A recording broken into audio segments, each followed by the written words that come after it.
മിസ്സിന് ചോദിക്കാൻ സാധ്യതയുള്ള ഒരു കിടിലൻ ക്വസ്റ്റ്യൻ നോക്കിയാലോ? നോക്കിക്കേ നിങ്ങള്. ഈ ഒരു ചിത്രം എല്ലാവർക്കും ഫെമിലിയർ ആണ് അല്ലെ?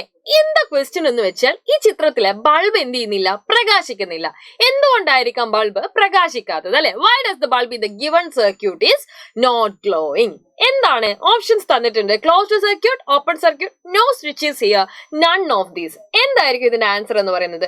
ഒരു സർക്യൂട്ട് ഇട്ട് കഴിഞ്ഞാൽ അല്ലെ, ആ സർക്യൂട്ട് ക്ലോസ്ഡ് ആണെങ്കിൽ മാത്രമേ എന്ത് ചെയ്യുള്ളൂ? ബൾബ് ഗ്ലോ ചെയ്യുള്ളൂ എന്നുള്ള കാര്യം എല്ലാവർക്കും അറിയാം അല്ലെ? അപ്പൊ ചിത്രം ഒന്ന് കൃത്യമായിട്ട് നോക്കുന്ന സമയത്ത് ഇതാ ഇവിടെ ആയിട്ട് നിങ്ങൾക്കൊരു വിടവ് കാണാൻ സാധിക്കുന്നുണ്ട്. അതുകൊണ്ട് തന്നെ നമുക്ക് പറയാം എന്താണ് ഈ സർക്യൂട്ട് ഒരു ക്ലോസ്ഡ് സർക്യൂട്ട് അല്ല, ഇതൊരു ഓപ്പൺ സർക്യൂട്ട് ആണ്. അങ്ങനെ ഓപ്പൺ സർക്യൂട്ട് ആയതുകൊണ്ടാണ് ബൾബ് എന്ത് ചെയ്യാത്തത്? ഗ്ലോ ചെയ്യാത്തത്. അപ്പൊ ബൾബ് എന്ന് പറയുന്നത് അല്ലെ നമുക്ക് ഇലക്ട്രിസിറ്റിയുമായിട്ട് ബന്ധപ്പെട്ട് നമുക്ക് എന്തായാലും അല്ലെ ഓർത്തിരിക്കേണ്ട ഒരാളാണ്. അപ്പൊ ബൾബ് കണ്ടുപിടിച്ചത് ആരാണെന്നൊരു ചോദ്യം ഉണ്ടായിട്ടുണ്ട്. ആരാണെന്ന് അറിയാമോ നിങ്ങൾക്ക്?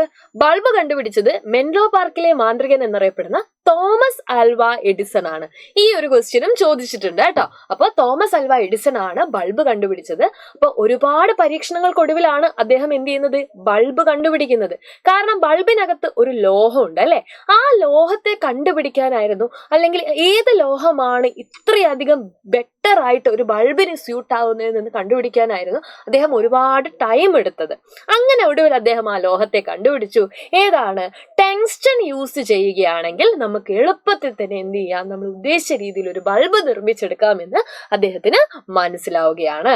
അങ്ങനെ തോമസ് ആൽവ എഡിസൺ ബൾബ് കണ്ടുപിടിച്ച കഥയും കൂടെ നമ്മളിപ്പോൾ പഠിച്ചിട്ടുണ്ട്. ഇതുപോലെ ഇൻഫോർമേറ്റീവ് ആയിട്ടുള്ള ഒരുപാട് വീഡിയോസ് ആയിട്ട് മിസ് വീണ്ടും വരുന്നതായിരിക്കും. അതുവരെ ബൈ.